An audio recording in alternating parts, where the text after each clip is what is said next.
Ahí estamos. Bueno, comenzamos. Comenzamos. Bienvenidos entonces a este tercer encuentro de las terceras jornadas Walter Benjamin, Historia y Materialismo Antropológico, en el marco del Centro de Investigaciones en Filosofía, el CIEFI, del Instituto de Investigaciones en Humanidades y Ciencias Sociales de la Universidad Nacional de La Plata. Estas jornadas están organizadas, recuerdo, ¿no?, por las dudas, están organizadas por el proyecto de investigación, crítica del sujeto, lenguaje y narración en algunas corrientes filosóficas del siglo XX, el grupo de estudios de pensamiento alemán contemporáneo, ambos radicados en el CIEFI, y coorganiza el proyecto PICT Walter Benjamin de la antropología temprana al materialismo antropológico, constelaciones del humano y lo no humano, Unmensch, bajo las mutaciones de la modernidad.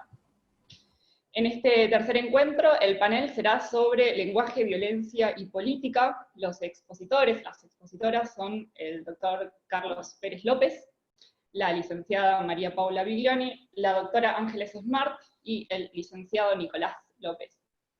Primero van a presentar Carlos y Paula. Les comento que tienen un tiempo máximo de 30 minutos, que al pasar los 25 yo voy a interrumpir y decirles que faltan solo 5 minutos. Le daremos después un tiempo para preguntas y comentarios, y después una pausa de 5 minutos, y volvemos con las presentaciones de Ángeles y de Nicolás. Paso ahora a presentar a Carlos. Carlos Pérez López es doctor en Filosofía de la Universidad de París 8, y se ha desempeñado como investigador en la Facultad de Artes de la Universidad de Chile, y como becario postdoctoral patrocinado por CONICET en el Instituto de Investigaciones Gino Germani y la Facultad de Ciencias Sociales de la UBA.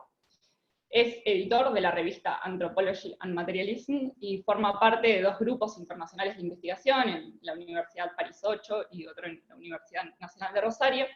Es autor también del libro La huelga general como problema filosófico, Walter Benjamin y Georges Sorel, y coeditor junto con Pablo Yarzún y Federico Rodríguez del volumen Letal e Incruenta, Walter Benjamin y la crítica de la violencia.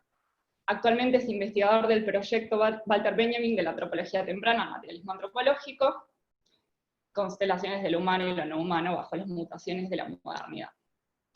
Paula Biglione, es licenciada en Filosofía por la Universidad Nacional de La Plata, es docente y becaria doctoral de la misma universidad, forma parte de proyectos de investigación vinculados al área de la filosofía contemporánea, radicados en el Instituto de Investigaciones en Humanidades y Ciencias Sociales, en el IDIX, y en el Centro de Investigaciones Filosóficas, el CIF. Ha sido becaria del Servicio Alemán de Intercambio Académico y del Consejo Interuniversitario Nacional, y ha realizado traducciones desde el inglés y del alemán. Actualmente desarrolla sus investigaciones bajo el proyecto de tesis doctoral titulado Convergencias y Divergencias en los orígenes de la concepción del tiempo de Martin Heidegger y Walter Benjamin entre 1912 y 1927, dirigido por Ricardo Ibarlucía y Oscar Miguel Esquizabel. Bueno, ahora pasamos a la presentación de Carlos. El título de su presentación es ¿qué se puede conocer de la violencia? La clave epistemológica kantiana para una crítica de la violencia, de Walter Benjamin. Así que, Carlos, tenés la palabra. Gracias, Luz, gracias. Bueno, primero agradecerles siempre por la invitación. Estoy muy feliz de que este año atípico hayamos podido hacer, pese a todo, este encuentro, y que hasta estos días ha estado muy lindo y increíble. Y bueno, siempre agradecido de poder compartir con ustedes este espacio. Mi presentación es sobre para una crítica de la violencia. Siento que me salió un poco del eje de la idea de pensar el materialismo antropológico, aunque no tanto, porque de algún modo hay siempre aquí dando vuelta el tema de lo humano en este texto, y de algún modo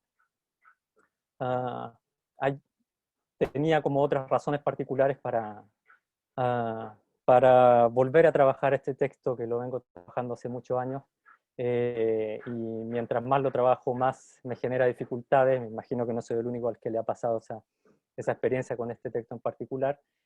Y lo otro es que, bueno, el próximo año se cumplen 100 años de la publicación de Para una crítica de la violencia. Entonces, me parecía que no era mala idea ya empezar a darle una vuelta y compartir con ustedes como algunas reflexiones. Lo que les voy a presentar lo voy a ordenar en 3 partes. Primero, les quiero contar por qué me interesé en particular en indagar una clave epistemológica kantiana, ¿no? En el ensayo, que uno puede decir, a ver, no necesariamente evidente, pero bueno, es verdad que hay trazas de Kant que son bien patentes en el texto. Voy a tratar de comentarlas un poco, al menos mencionarlas. Pero quiero ver, voy a intentar formular una hipótesis de una lectura epistemológica del texto, con mucha inseguridad, pero bueno, no deja de ser, para mí es la ocasión también de comentarla con ustedes y ver si eventualmente hayan cosas que no funcionan. Pero lo primero, como les decía, que quisiera hacer es contarles por qué me interesa en este tema.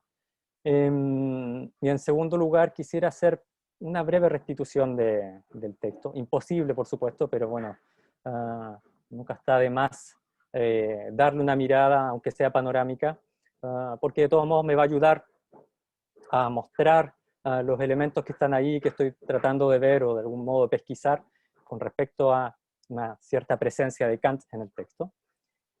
Y por último, bueno, lo que les decía, ensayar una hipótesis de lectura con respecto va a ser bien puntual, que va a ser con respecto a 3 conceptos, que son los conceptos de lo puro, lo revolucionario y lo divino.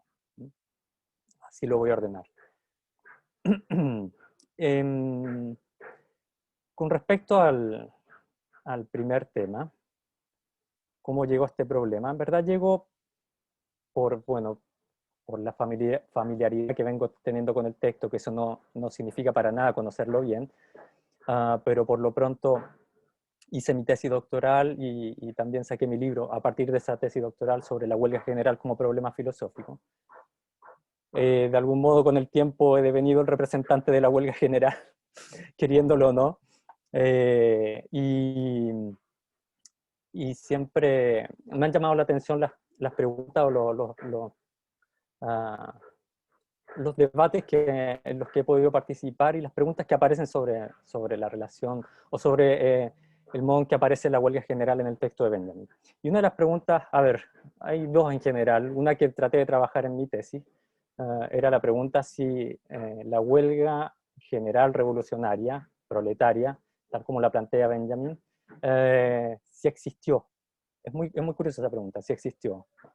Existió algo así como la huelga general, pero pensada en términos de la idea de la huelga general, ¿no? O sea, una idea universal, como cruzarse de brazos, ¿no? A escala planetaria, quizá. Algo así como eso, y si no a escala planetaria, porque uno tiende a exagerar, ¿no? Pero ¿qué pasó con esa idea? ¿Hubo algo así? Algo que podamos llamar históricamente, esta fue la huelga general revolucionaria, o es un punto asintótico, ¿no? Al cual tendía a las manifestaciones que al menos Benjamin estaba leyendo en el suelo. Esa era una pregunta. Y la otra, que es la que intenté trabajar acá, es si la huelga general revolucionaria es, y pongo un énfasis en este es, si la huelga general revolucionaria es la violencia pura, revolucionaria y divina de la que habla Benjamin al final del texto. ¿Sí? Son 2 preguntas diferentes, pero que tienen una especie de punto en común que tiene que ver, a mi parecer, con la presencia de un problema epistemológico. ¿Qué es lo que podemos conocer? ¿No? Es un tema que Benjamin plantea, ¿qué es lo que podemos conocer, en este caso, de la violencia? El tema que Benjamin plantea hacia el final para una crítica de la violencia. Y evidentemente para mí se me presentaban 2 caminos para responderlo. Una, decir, a ver, desde Benjamin diría, primero yo diría, no sé, mi primera respuesta como espontánea, ¿no? Pero si tuviera que preguntarle a Benjamin, a ver cómo habla el texto, ¿qué no respondería? Me parece que se podría responder desde la última parte. ¿No? Cuando dice, no es necesario, no es posible ni urgente, y aquí te pediría, Anabela, si podemos ver las citas. La cita del final para una crítica de la violencia es la cita número 2. Es la cita número 2. Que dice: pero si a la violencia le está asegurada como pura e inmediata su existencia, Bestand, aún más allá del derecho, con ello se prueba que también la violencia revolucionaria es posible, y cómo lo es, nombre ese con el cual ha de designarse la más elevada manifestación de la violencia por el ser humano. Pero para los seres humanos no es ya posible, ni tampoco urgente, decidir cuándo fue real una violencia pura en cada caso determinado.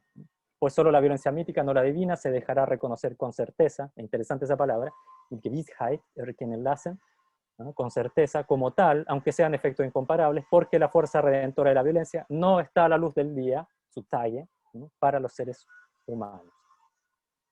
Y me parecía que en esta cita de algún modo me ayudaba a buscar como una respuesta a esa pregunta, pero una respuesta que me sigue dejando la indecisión, porque tendría que decir, bueno, un Benjamin tendría que decir, no, la huelga general revolucionaria como la trabaja no es violencia divina, y a la vez sigo tendiendo a pensar, pero sí, si es pura y revolucionaria, ¿cómo puedo finalmente zanjar la cuestión? ¿Es posible zanjar la cuestión? ¿No habrá un problema con la pregunta? ¿Cómo entender entonces el problema ahí? Y de algún modo pienso, es decir, la investigación que creo que se abre sería, por un lado, interrogar esta cita, pero por otro lado, ir avanzando en esta pista que, al menos en mi presentación, ya está esbozada como la idea que de algún modo el campo en el cual podría desplegarse, ¿no? Podríamos atender a esta pregunta, ¿no? Si la huelga general revolucionaria es la violencia pura, revolucionaria y divina. Ese es el que me hace ruido, en donde me pregunto hasta qué punto no es justamente ese es donde Benjamin estaría poniendo ahí una señal de advertencia, ¿no? No es cuando dice: para los seres humanos no es ya posible ni tampoco urgente decidir cuándo fue real una violencia pura, ¿no? Ese es más o menos el campo en el cual estoy tratando, tambaleando más bien, para poder ver si logro dar con si no con una solución, por lo menos aclarar un poco cuál sería, por último, el problema de la pregunta, ¿no? Y en este sentido, donde les decía, veo como que hay algo así, como en términos epistemológicos, una matriz kantiana dando vuelta ahí. Por lo pronto tengo un primer señalamiento muy interesante, que es una nota de la traducción de Pablo Yarzún, y también quisiera compartirla. Es la cita número 1. La cita número 1. En esta cita es la primera nota que hace Pablo a su traducción de Para una crítica de la violencia, es decir, la nota que aparece en el título, Zur Kritik der Gewalt, ¿no? Y me salté una parte del comienzo de esta nota de Pablo, pero esa parte simplemente lo que nos está diciendo es cómo entender la preposición sua, ¿no? Y las opciones de traducción del título, ¿no? Como para una crítica de la violencia, o derechamente la crítica de la violencia o crítica de la violencia, ¿no? Y en este abanico de opciones, Pablo agrega esto que me pareció muy interesante. Aquí les leo la cita. Dice: en todo caso, ha de entenderse que no se trata de una crítica, como una crítica posible o una aproximación crítica a la cuestión de la violencia. La preposición sua, ¿no? La preposición bien puede anticipar el texto que sigue como una aproximación, un aporte o una contribución, pero en todos los casos lo es respecto de algo que se concibe como disposición cognoscitiva esencial y no provisoria. La crítica se entiende aquí como una actividad que permite, en la huella de la acuñación kantiana del concepto, establecer las condiciones de posibilidad de la determinación de su objeto y decidir jurisdiccionalmente su esfera propia, así como la teoría que le concierne. Eso. Y remarco ahí, ¿no?, esas expresiones, la huella de la acuñación kantiana del concepto de crítica, ¿no?, ¿se entiende? Y establecer las condiciones de posibilidad de la determinación de su objeto. Eso, y ahí ya tengo como dos especies de indicadores fuertes, ¿no?, para ir sosteniendo al menos esta línea epistemológica que se podría rastrear en el texto, ¿sí?, ya que empiezan a aparecer como una tarea que cabría abordar. En las lecturas que conozco contemporáneas para una crítica de la violencia, no me ha tocado ver muchas veces, no digo que las conozco de modo exhaustivo todo lo que hay, pero las que he podido estudiar, no me ha tocado ver si hay trabajo, no lo he visto, puede que existan, sobre la presencia de Kant en el texto. En ese sentido pienso que podría ser interesante estudiarla. Pero por lo pronto ya, digamos, bueno, imaginemos, supongamos que sería legítimo proponer esta lectura. Uno podría decir, a ver, ¿cómo justificarla? A ver, si me remito solo al texto, nos vamos a encontrar con una serie de nociones kantianas. Desde ya el concepto de crítica, tal como lo acabo de leer en la nota de Pablo. El concepto de tarea también, que es la primera entrada de la crítica de la violencia, cuando Benjamin dice la tarea de la crítica de la violencia. El concepto de tarea ahí puede ser interesante también. La noción de puro también es un indicador fuerte, y la crítica al dogma del derecho, sobre todo al dogma, que podría hallarse ahí un parentesco, ¿no?, con la crítica kantiana al dogma, ¿no?, tal como está planteada en el prólogo de la crítica a la razón pura, ¿no?, a la segunda edición. Pero hay más trazas, hay una traza evidente, que es la de la cita que hace Benjamin de Kant del imperativo categórico, y también hay una referencia más bien, o dos referencias, pero una indirecta, pero que estaría muy ligada con Kant, que es la referencia a Erich Unger en el texto, a la obra Política y Metafísica de Unger, que Benjamin había leído hace poco con mucho entusiasmo. Hay en esa obra una crítica a la filosofía de la historia, una crítica al concepto del progreso y una crítica a la filosofía de la historia kantiana, que da la impresión que Benjamin la comparte.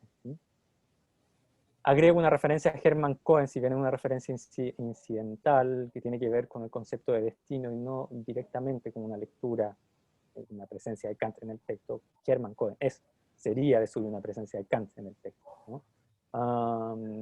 Por varias razones, que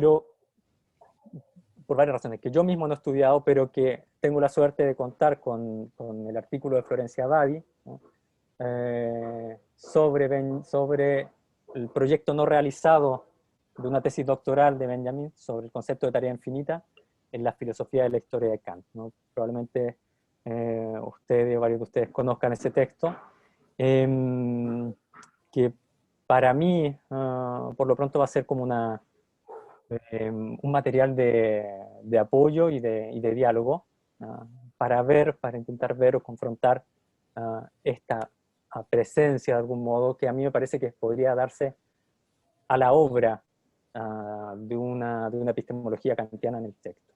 ¿Sí?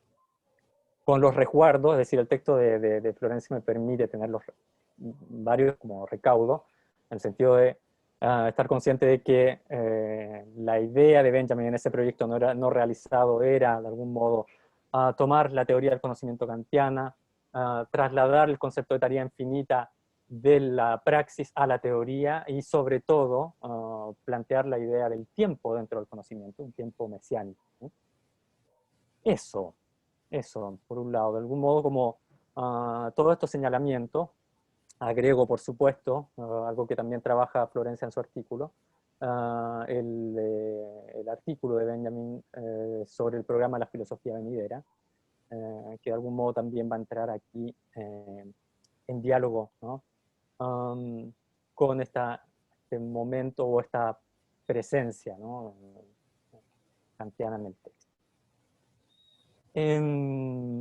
Quisiera hacer lo más rápido que pueda una restitución de la crítica de la violencia, como les decía, tarea imposible, pero no está de más plantearla, sobre todo ya con estos indicadores de los que les venía hablando, ¿no? La presencia de estos conceptos kantianos y sobre todo un par de cosas más que voy a tratar de marcarlas para retomarla al final. Si tuviera que hacer, a ver, esta descripción, voy a tratar de ver el texto como en su forma, de ver cómo está articulado. Quienes hemos leído para una crítica de la violencia, probablemente quienes recuerden la primera vez de su lectura de este texto, no solo hayan visto lo complicado que es, sino la falta de separaciones que tiene el texto, ¿no? Es un gran bloque, ¿no? 30 páginas, depende de la edición donde lo leamos, en el cual hay que entrar realmente a leerlo ya varias veces, o sea, un texto que obliga y probablemente infinitas relecturas, y en algún punto probablemente quizás estarán de acuerdo, voy a plantear una propuesta de ver cómo estaría articulado, abierto completamente a las críticas o a las observaciones que ustedes puedan hacer. Pero a mí me parece que el texto tiene estos momentos. Primero una apertura, que podría estar en las primeras 2 páginas, una apertura donde Benjamin va a hablar de la tarea de la crítica de la violencia, y ya remarco tarea de crítica, y nos va a decir, a ver, ojo con la relación entre el derecho y justicia, para esta crítica de la violencia, ¿no? Primero es una tarea, y esta tarea va a tener que poner mucha atención en esa relación, va a tener que poner atención en la relación medios y fines, y va a tener que tener mucho ojo con la filosofía que pretende cierta hegemonía sobre esta crítica que es la filosofía del derecho. ¿Por qué? Y esto es lo que ya Benjamin nos adelanta, porque esta crítica de la violencia finalmente se va a dar en una filosofía de la historia. Va a sobrepasar la filosofía del derecho en esta pretensión hegemónica sobre la crítica. Eso es como una especie de apertura del texto, programática habría que decir, pero hasta cierto punto, porque el tema de la filosofía de la historia no parece si vuelve a aparecer recién al final, en las últimas 2 páginas del texto. Con lo cual el texto en verdad se hace cargo de la crítica de la filosofía del derecho, y eso va a ser como una gran primera parte. Y esa primera parte yo la situaría hasta la aparición de la huelga general revolucionaria, tal como la toma Benjamin de Sorel, hasta el punto, y me parece que aquí aparece un momento bisagra del texto, un corte, hasta el punto en el que Benjamin, con el que por primera vez en el texto aparece mencionado Dios, y el tema del mito. Me parece como es un momento bisagra, ese momento está abierto por las preguntas de si existen las violencias por fuera del derecho. Si existe la violencia por fuera del derecho, si existe una violencia que se pueda entender por fuera de la relación medios y fines. Y ahí va a venir toda una segunda parte, que es probablemente la parte que más problemas de lectura ha llevado en las interpretaciones del texto, ¿no? Sobre el origen de la violencia, con toda una cuestión simbólica sobre el mito y Dios, ¿no? Para llegar al final a la cuestión de la filosofía de la historia, muy brevemente, ¿no? Con un final también muy fuerte que también ha sido objeto de lectura y controversia. Muy brevemente señalo un par de cosas que me interesan sobre esa primera parte, que tiene que ver con la lógica jurídica, ¿no?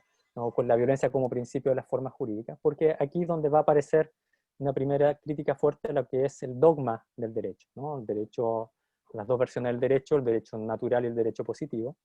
Benjamin nos va a hablar de la lógica del derecho, como una lógica de la autoconservación.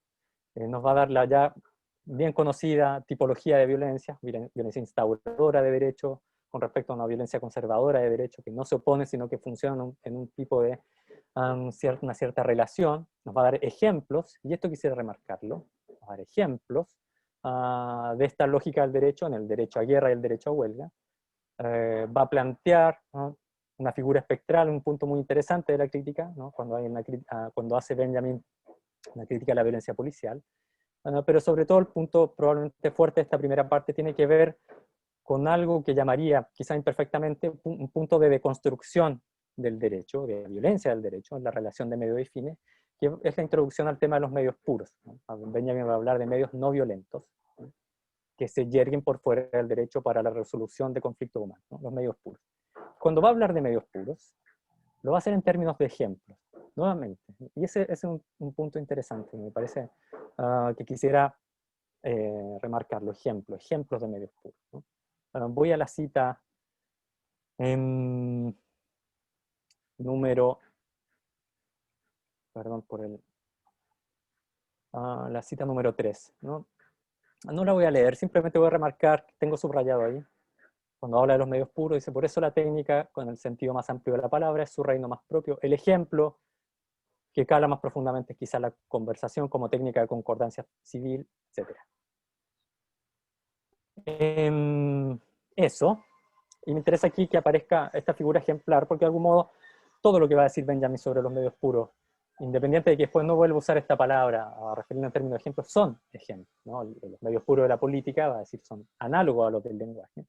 Por tanto, son ejemplos también. La huelga general, tal como la ley Sorel, va a estar también en esta tesitura ejemplar, ¿sí? Y es aquí, en este punto, donde viene el corte fuerte del texto y donde pasamos a la segunda parte. Y en esa segunda parte,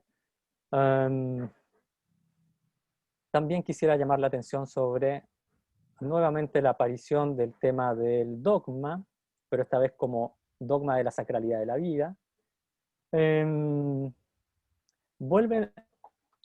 Benjamin vuelve a referirse, cuando va a intentar pensar la diferencia entre violencia mítica y violencia pura, nos va a dar ejemplos, va a decir que Níobe y Prometeo, si no me equivoco, la figura de la banda de Corá, también los plantea en términos de ejemplo. Pero aquí en el tema, cuando aparece el dogma de la sacralidad de la vida, me parece que podría haber una remarca importante a hacer con respecto a la aparición de un símbolo.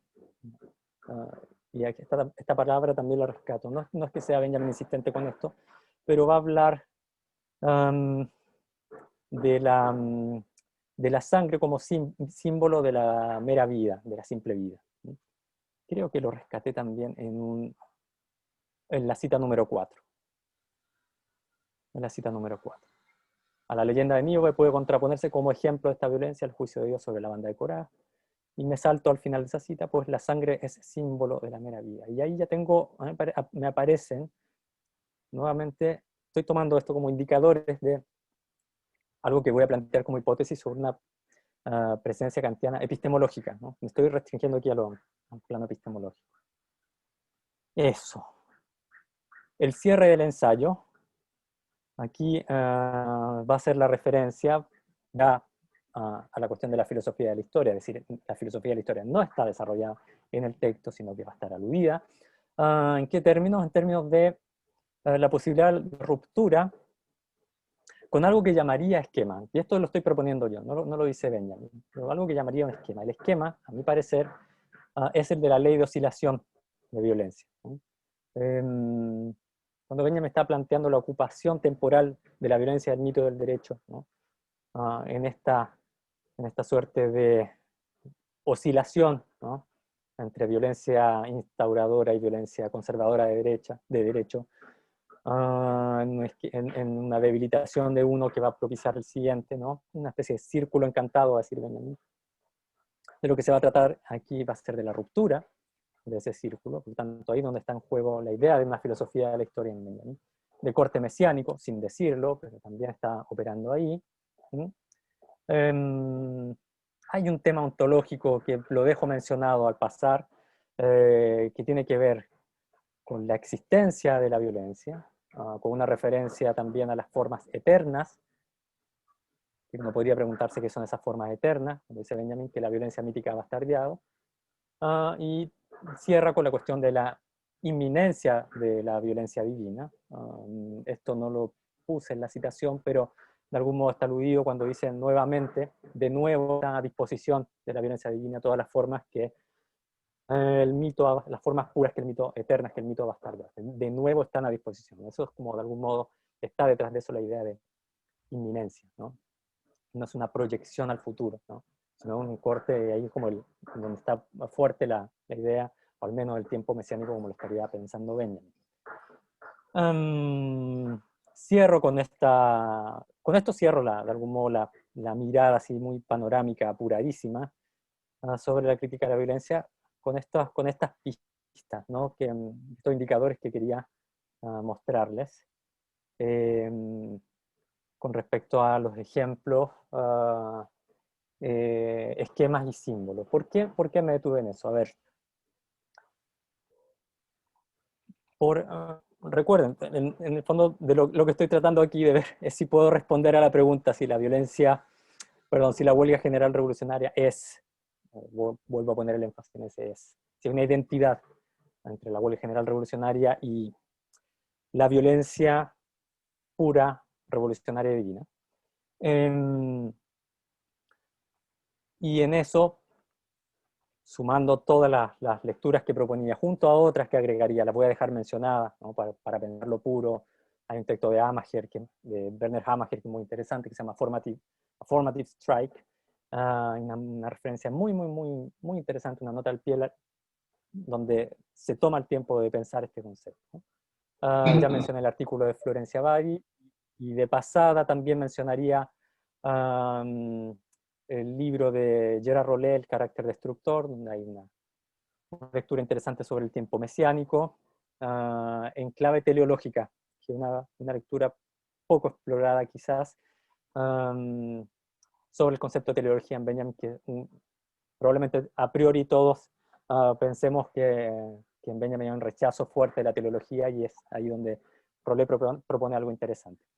Lo dejo solo mencionado al pasar, porque en el fondo lo que quiero, para cerrar esta presentación, proponer como hipótesis, con mucha inseguridad, pero bueno, para adelante nomás, es esto que le llamé la atención sobre los ejemplos, los símbolos y los esquemas que podrían estar operando en el texto. Y lo veo en este sentido, con algo que ya les llamé la atención, los invité a pensar al comienzo de mi presentación, sobre los términos, los conceptos de lo puro, lo revolucionario y lo divino.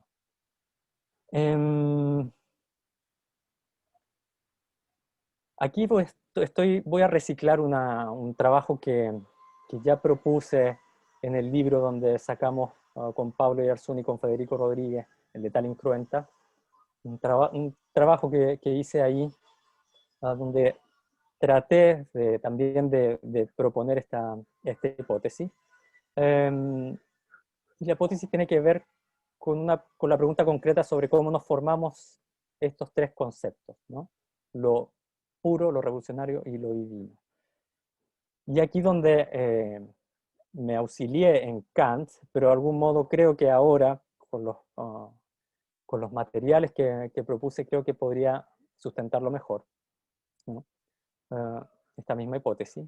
Y la pregunta es cómo nos hacemos los conceptos en Kant, pero cómo nos hacemos estos conceptos. Pero a ver, si preguntamos cómo hacemos los conceptos en Kant, la respuesta es directa, ¿no? Con intuiciones. El famoso, ya la frase casi proverbial de la crítica a la razón pura: no hay, los conceptos sin intuiciones son vacíos, las intuiciones sin conceptos son ciegas, ¿no? Acá la pregunta que podríamos hacernos es cómo nos formamos con el texto de Benjamin los conceptos de lo puro, de lo divino y de lo revolucionario, ¿no? Y en Kant, me parece, ya solamente en términos epistemológicos, hay una diferencia que puede ser interesante para esta lectura. Kant va a decir que para hacernos conceptos hay diferentes tipos de intuiciones, ¿no? Los conceptos empíricos los hacemos con intuiciones sensibles, y esas intuiciones sensibles pueden ser ejemplos, ¿no? Los esquemas van a ser intuiciones a priori para conceptos del entendimiento. Y los símbolos son, Kant los va a llamar intuiciones analógicas, que solo van a poder ser pensadas por la razón. Y aquí ya a mí por lo menos me empezaba a hacer sentido de partida, las dificultades del texto, sus diferencias de registro, en esos cortes de los que les hablaba, pero sobre todo en la formación de estos conceptos, porque, ya tomándolo más concretamente, la cuestión de lo puro, que va a estar, a cuya primera aparición va a estar referida a los medios, ¿no? Va a estar tomado en términos de ejemplo.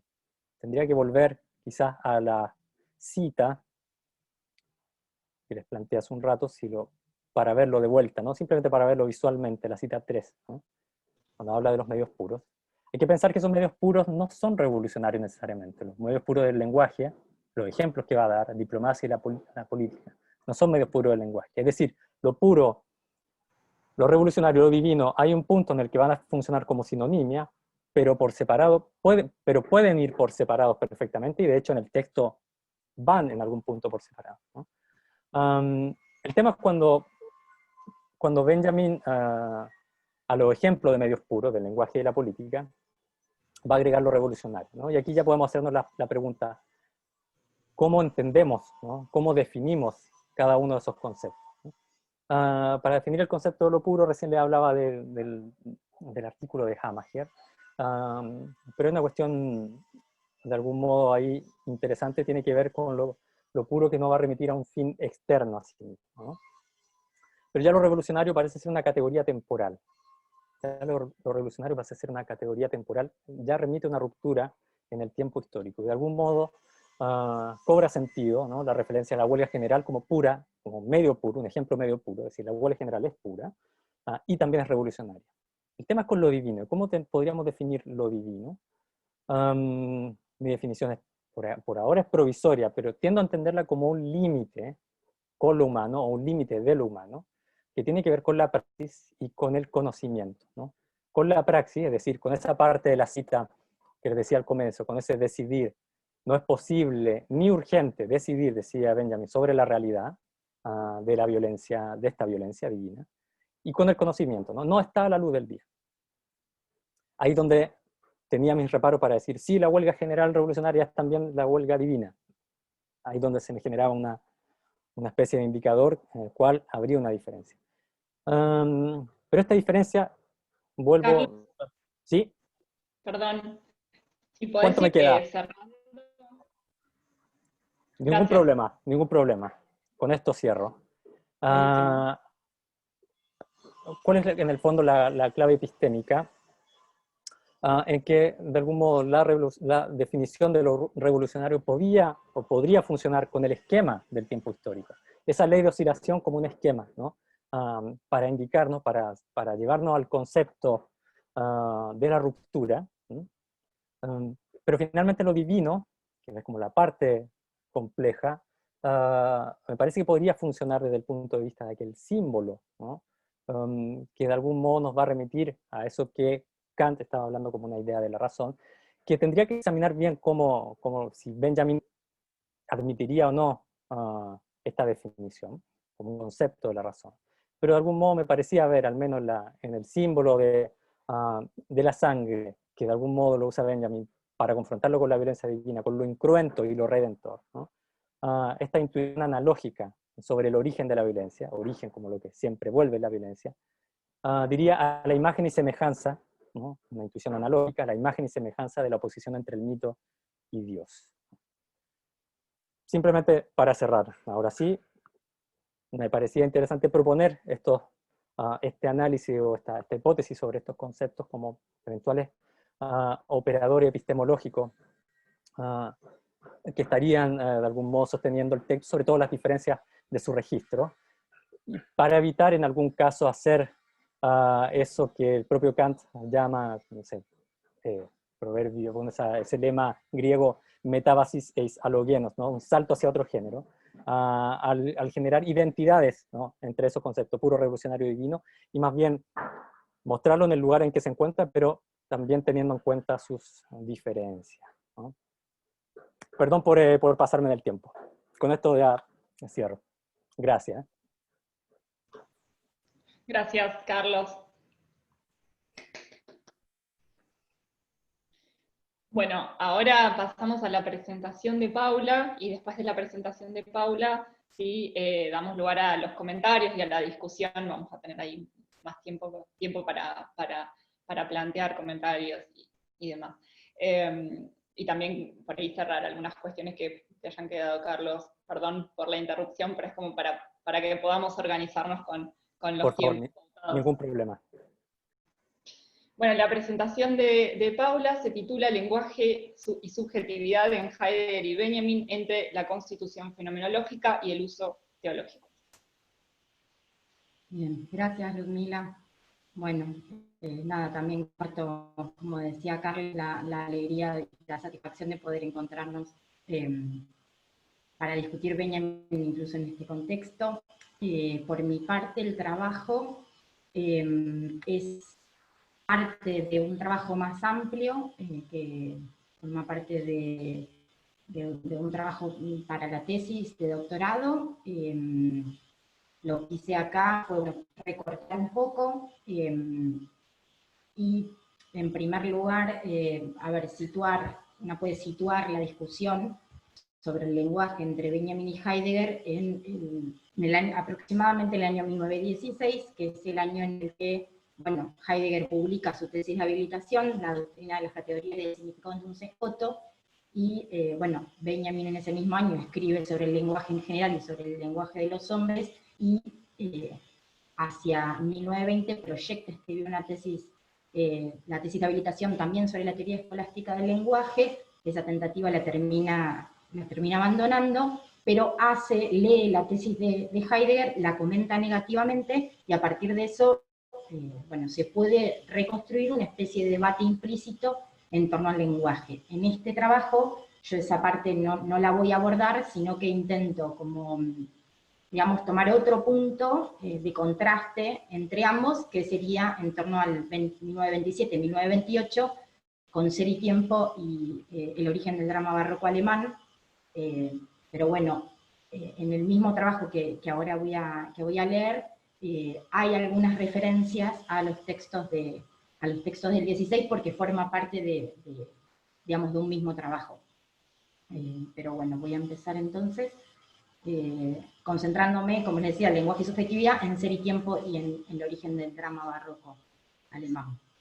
En primer lugar, podría advertirse que en Ser y Tiempo operan diferencias fundamentales en relación a la tesis de habilitación. Heidegger no solo desliga su concepción de la verdad del juicio, sino que la distinción entre el modus intelligendi y el modus significandi se difumina por completo. Comprensión y lenguaje constituyen dos modos igualmente cooriginarios de la apertura del Dasein. Asimismo, la propia lectura del joven Heidegger en su tesis es identificada en Ser y Tiempo con la interpretación encubierta del logos como enunciado, erigido en tanto punto de referencia para las categorías de la significación. Heidegger advierte la siguiente dificultad. La gramática tiene su fundamento en la lógica de un logos, cuyo basamento reposa sobre la ontología del Vorhandenen. De lo que se trata ahora es de transitar el camino contrario al de la tesis, liberar la gramática de la lógica sin restringir las significaciones a los entes y al modo de conocimiento teorético expresado en proposiciones. En efecto, Heidegger define al lenguaje como un existencial y establece su lugar ontológico en la constitución del ser del Dasein. Y cito: la doctrina de la significación arraiga en la ontología del Dasein. Su auge y decadencia penden del destino de esta. Fin de cita. Al abordar esta cuestión desde la analítica existencial, es preciso señalar lo siguiente. La apertura del Dasein está constituida originariamente por la disposición afectiva, el comprender y el discurso. En torno a los dos últimos momentos, Heidegger da cuenta y reorganiza los elementos del universo lingüístico. El discurso es la articulación de la comprensibilidad y se encuentra a la base de la interpretación y el enunciado, ambas fundadas en el comprender. Lo articulable en la interpretación es el sentido, y lo articulado en la articulación del discurso es el todo de significaciones. En efecto, el lenguaje aparece aquí como la expresión existencial y la exteriorización del discurso, de modo que tiene su fundamento ontológico existencial en él. Entre los momentos constitutivos del discurso, que hacen ontológicamente posible el lenguaje, se encuentra la comunicación. Heidegger afirma que no se trata, cito, de un transporte de vivencias, opiniones, deseos, desde el interior de un sujeto al interior de otro, fin de cita, como en su escrito de habilitación, sino de un carácter existencial de la constitución del ser del Dasein en cuanto Mitsein, en cuanto estar con. En este sentido, si bien incorpora otros fenómenos discursivos, como el escuchar y el callar, que permiten descentrar la interioridad del sujeto para abrirlo a otros, es posible distanciar aquí su perspectiva de la de Benjamin. Para este último, y cito, el carácter simbólico de la palabra en el que la idea llega al autoentendimiento es la contrapartida de toda comunicación dirigida hacia afuera. Fin de cita. Como contrapartida a la comunicación heideggeriana, Benjamin restituye la naturaleza simbólica de la palabra y la redime de su servicio a una comunicación exterior entre sujetos para pasar a concebirla en tanto medium filosófico y ético. Incluso, esta distancia se vuelve más evidente si se atiende a lo siguiente. En Ser y Tiempo, la forma simbólica constituye uno de los múltiples intentos de decir la esencia del lenguaje que califica con una mera determinación parcial. Para Benjamin, en cambio, la naturaleza simbólica de la palabra, el lenguaje como símbolo de lo no comunicable, en su escrito de 1916, alude a un estado adánico paradisíaco previo a la caída, donde prevalece el carácter nominativo y no comunicativo del lenguaje. En este sentido, como advierte Lindner, Benjamin no está pensando en el concepto tradicional de símbolo, sino en uno más auténtico, que pertenece al ámbito teológico, y ahora cito a Benjamin, y cuya paradoja consiste en la unidad de objeto sensible y suprasensible. Por otro lado, y a diferencia de Heidegger, existe una continuidad entre los textos benjaminianos sobre el lenguaje.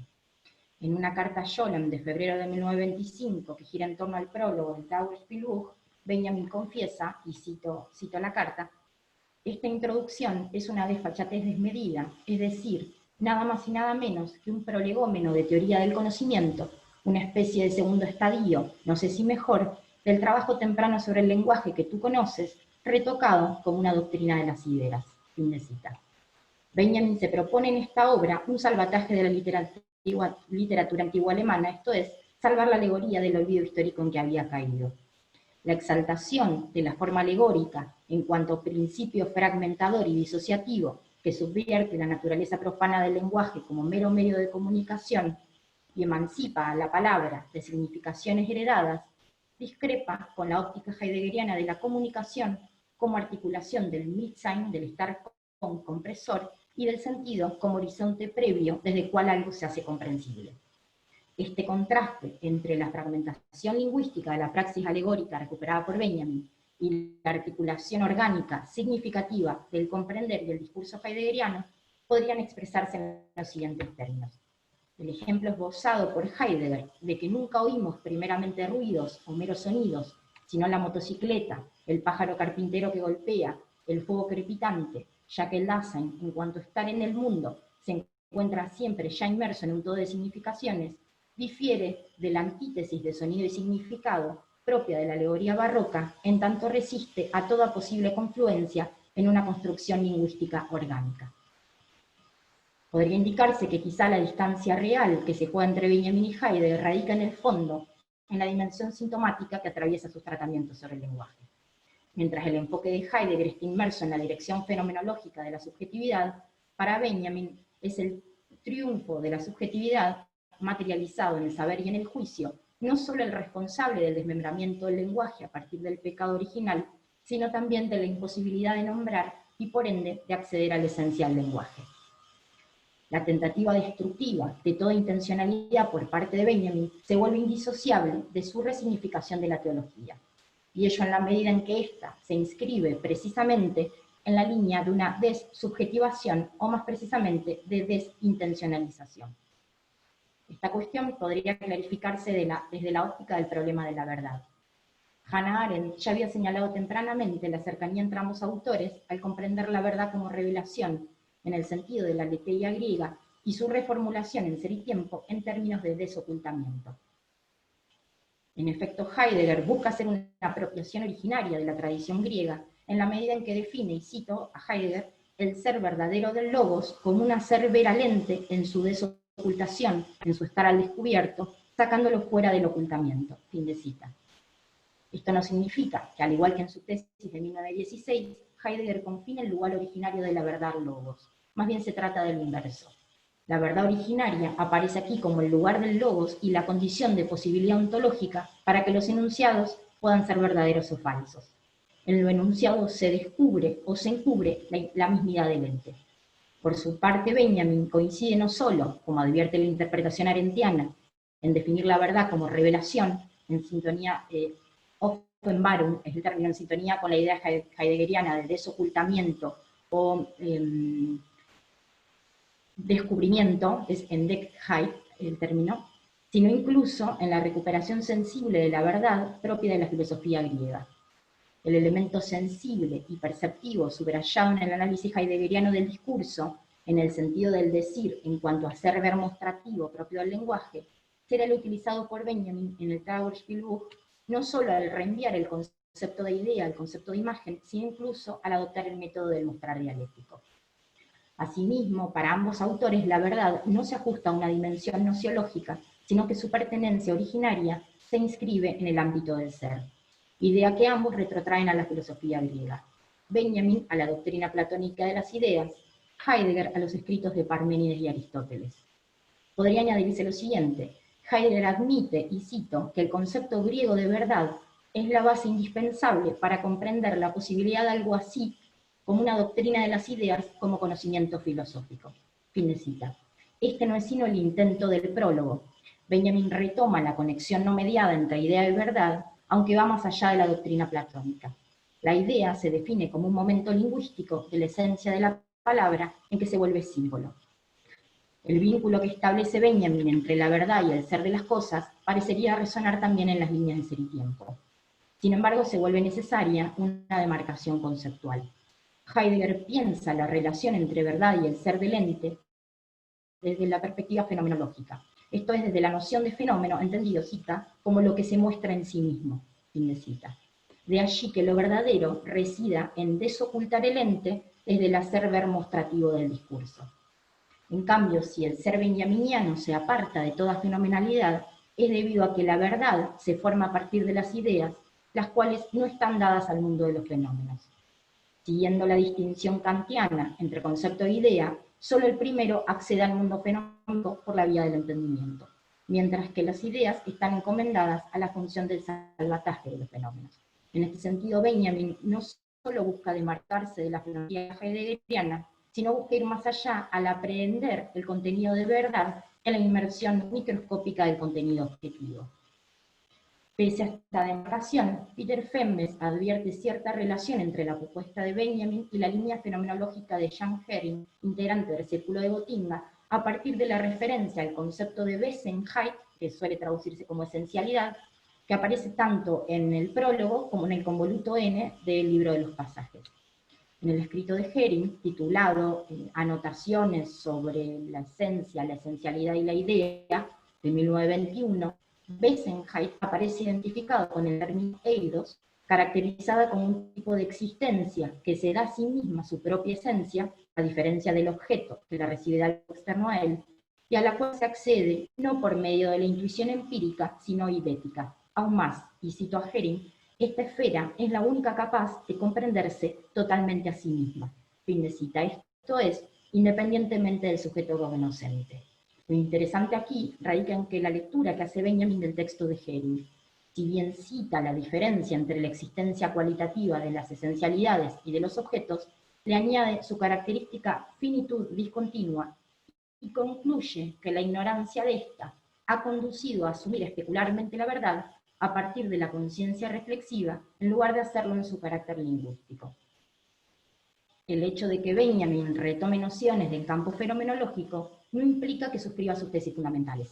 Aún más, el uso de Wesenheit en el libro de los pasajes porta el carácter crítico de carecer de índice histórico, a diferencia de las imágenes dialécticas. Podría advertirse que la definición benjaminiana de la verdad como la muerte de la intención permite aglutinar su distancia con la perspectiva fenomenológica. De acuerdo a Heidegger, si ser verdadero, en tanto ser descubridor, es primeramente el Dasein, se debe a que el sentido más originario de la verdad reside en la aperturidad del Dasein. En este reenviar la verdad a la estructura ontológica del Dasein, Ser y Tiempo da un paso más y extrema dicho reenvío.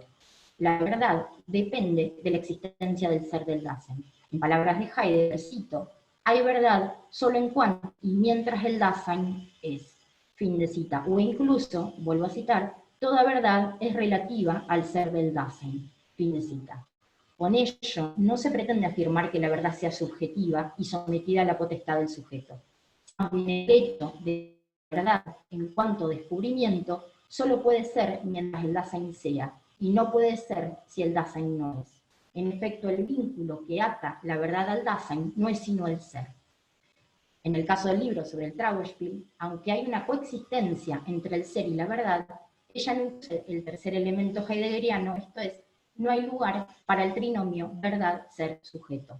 Por el contrario, para Benjamin, y cito, la verdad no entra nunca en ninguna relación y nunca especialmente en una relación intencional. Fin de cita. Como se señaló con anterioridad, la tentativa benjaminiana consiste precisamente en destruir todo núcleo intencional que pueda estar asociado a la verdad, y la vía para hacerlo radica en la teología. En su análisis sobre la verdad benjaminiana, Arendt había reconocido que su primer interés filosófico tenía inspiración teológica. Asimismo, Adorno señala que la concepción benjaminiana del lenguaje, entendido como cristalización del nombre, se asienta en la tradición mística judía de exégesis bíblica, con la cual Benjamin estuvo familiarizado en su juventud a través de su amistad con Scholem. Precisamente en su obra sobre algunos conceptos fundamentales del judaísmo, Scholem profundiza sobre la teoría lingüística de la cábala judía, donde la fuerza divina se expresa en el nombre de Dios. Aquí existe un abismo ontológico entre la palabra emitida por Dios y cristalizada en el nombre, y la palabra creada y finita, propia del lenguaje humano, en la medida en que ésta nunca puede contener aquella. Scholem señala que la Torá, y cito, es un entretejido de los nombres de Dios, cuya finalidad no es en modo alguno la comunicación de un sentido, significar algo, antes bien expresar la fuerza de la divinidad misma concentrada en ese nombre. Fin de cita. Pensar el lenguaje como instancia carente de intencionalidad significativa, más bien como fuerza expresiva de lo divino, es una de las formas en que la teología se entreteje en la propuesta de Benjamin. Adán aparece aquí como el padre de la filosofía y la idea como palabra que reclama otra vez su derecho a nombrar. A partir del pecado original, ella deviene un campo de lucha entre el significado comunicativo y el reclamo de un derecho denominativo que, aunque velado y fragmentado, pasible por su misma dinámica dialéctica, de ser renovado y restaurado en su percepción originaria.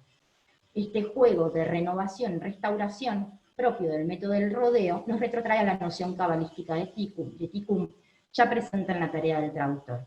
En el prólogo, Benjamin establece una auténtica afinidad entre las partículas de un mosaico y los fragmentos de pensamiento que forman el tratado filosófico. En tanto son los elementos discontinuos los que expresan plásticamente la verdad. En este marco, la verdad se vuelve indisociable de la teología. El tratado se presenta como la forma filosófica de exposición de las ideas que contiene, y cito a Benjamin, aunque latente, aquella alusión a los objetos de la teología, sin los cuales no se puede pensar la verdad. Fin de cita. Incluso, Benjamin establece aquí una constelación entre este tratado y los conceptos de doctrina, lere y ensayo esotérico, por la vía de una exposición filosófica cuyo lenguaje adopta un índice teológico carente de todo residuo intencional. En contraposición, no solo la categoría de intencionalidad atraviesa todo el proyecto fenomenológico de Ser y Tiempo, sino que en el marco de su tratamiento sobre la verdad, Heidegger también establece un vínculo entre la teología y el sujeto. La afirmación de verdades eternas y el postulado de un sujeto ideal que ignora el a priori del sujeto fáctico, esto es lo que Heidegger llama el estar originariamente en la verdad y en la no verdad propia de la facticidad del Dasein, son restos de la teología cristiana que aún están presentes en la problemática filosófica.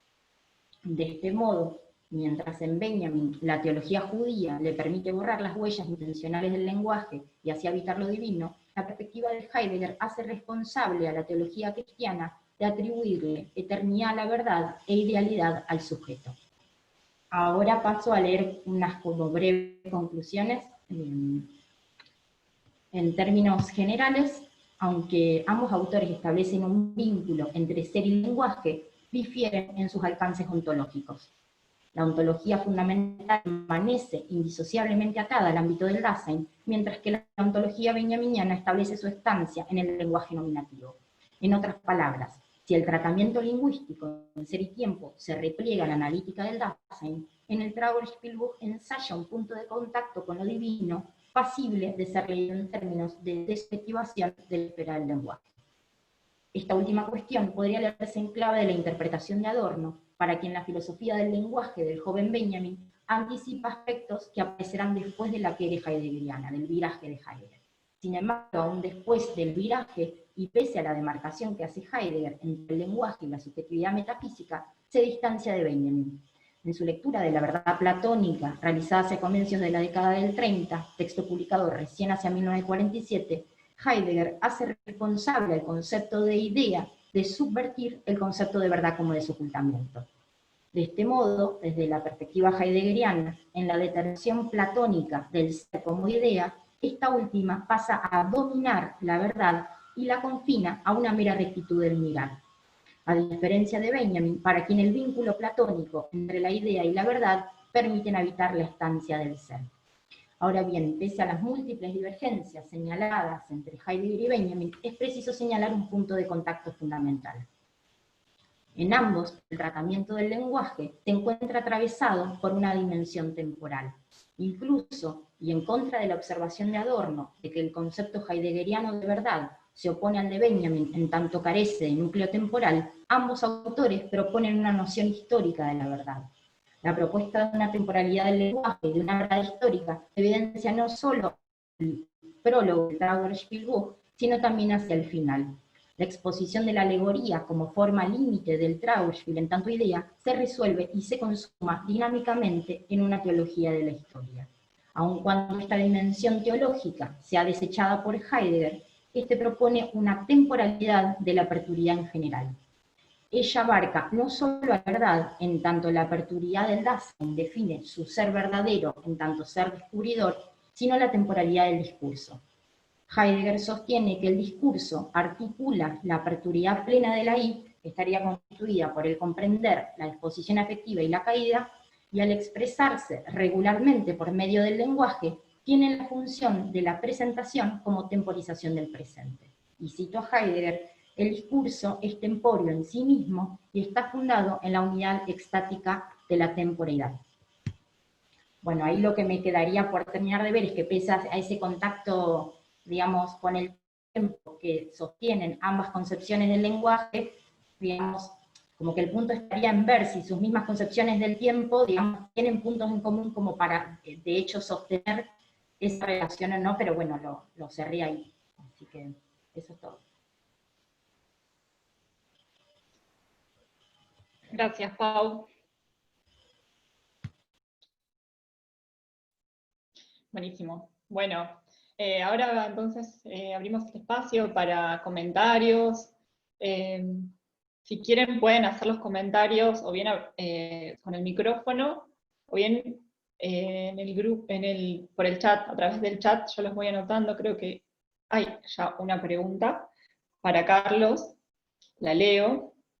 Dice: entiendo que uno de los gestos del texto que analizás es sacar a la violencia del lugar en el que los parlamentaristas y pacifistas la han puesto como mala o negativa de por sí. El punto es que los proletarios, cuando nada tienen, lo que les queda es la violencia, pero es esta la que se les quiere despojar, de la que se les quiere despojar. Allí Benjamin diferencia una violencia posible y, por fuera del derecho positivo y natural, una herramienta revolucionaria. ¿Cómo pondrías esta cuestión desde las tres formas con que abordás el texto? Bueno, gracias Marcelo. ¿En qué aprieto me he metido?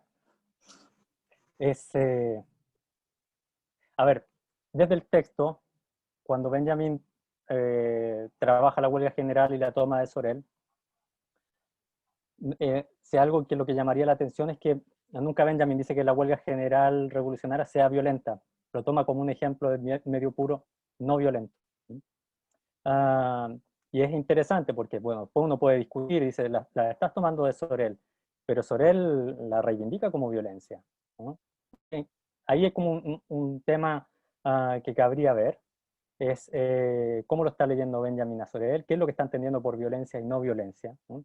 Pero estrictamente en el texto, lo he visto un montón de veces y no descarto equivocarme, pero la parte en que Benjamin habla sobre la huelga general revolucionaria, nunca la tilda de violenta. Siempre dice que es no violenta. Es su ejemplo de medio puro no violento. Después uno puede ir, y comparto completamente el análisis, que en el fondo se los quiere despojar de todo a los proletarios. Cuando intenté explorar el tema, dije, a ver, ¿cuál es esta historia, no? A ver qué es lo que cuenta Sorel.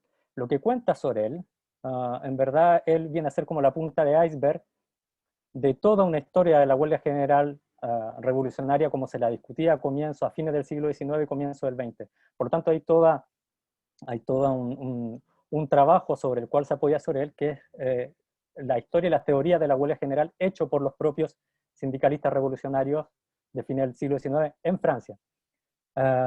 Todo esto, digo, incluso pongo énfasis en Francia porque en la historia de los sindicalismos, incluso en la historia de las huelgas generales, hay un montón de diferencias, ¿no? Sobre todo diferencias interesantes de sincronización. Pero después el tema, señalo eso, pero también remarcaría el tema del estar despojado, porque al menos cuando fui a trabajar la historia de los sindicalistas, o la historia de la teoría de la huelga general, la que estaba leyendo Sorel, la que estaba viendo Sorel con sus amigos sindicalistas revolucionarios, no me encontré con un movimiento de proletarios despojado de todo, sino con un movimiento de proletarios súper organizado, que hacían un montón de acciones, que tenían prensa, tenían un diario, que de algún modo, incluso que tenían una relación con la política, que en la época era vista en términos negativos, pero negativa no quiere decir que ellos no se sintieran en un movimiento político, sino que reivindicaban lo revolucionario como una salida de la política administrativa o de la política socialdemócrata, básicamente, la política del progreso, de la política que los instrumentalizaba. Y en ese sentido, me parece que Benjamin podía estar viendo, esas cosas están trabajadas por Sorel, están nombradas, en las reflexiones sobre la violencia, y de algún modo hay un montón de cosas que uno puede ver o que de algún modo encajan o van de la mano con lo que Benjamin está pensando, incluso sobre medios puros del lenguaje, que están invertidos en la lucha de clases. Por eso haría como simplemente, más que darles la violencia como instrumento, porque en el fondo me parece que toda la dificultad que está intentando pensar Benjamin pasa por sacar a la violencia como instrumento y mostrar a ese tipo de huelga no como la posibilidad de manejar algún medio, sino como un medio puro, como pura expresión de sí, ¿no?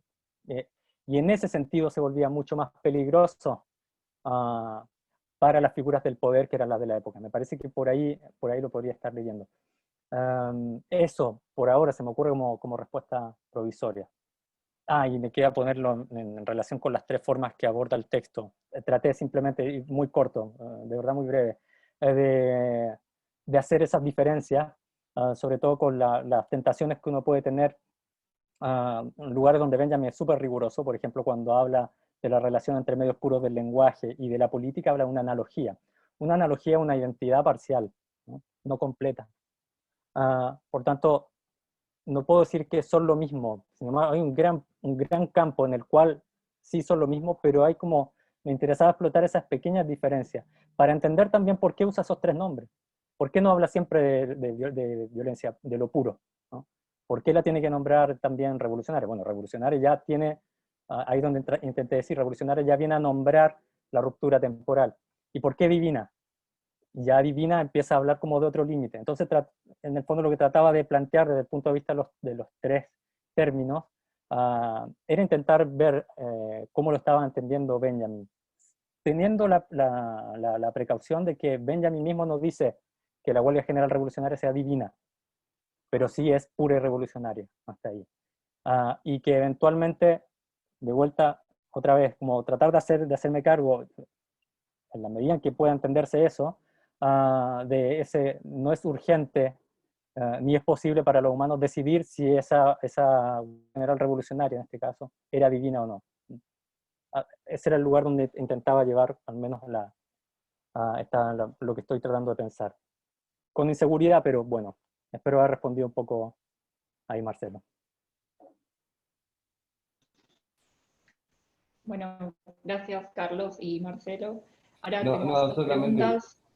no, solamente decir, sí, gracias, entiendo que me respondiste, ahora voy a quedar pensando en lo que me decís, porque yo sinceramente lo había siempre relacionado muy directamente, que la violencia divina, purificadora, justamente que rompía todo lo que existente, era la posibilidad revolucionaria. Pero bueno, Y ahora con todas estas diferencias que vos estableces, lo voy a volver a pensar. sí, una pequeña cosa, solamente para decir que si hago esta diferencia, no es para decir que no es eso, ¿no? Esa es la dificultad, me parece. Esa es la dificultad.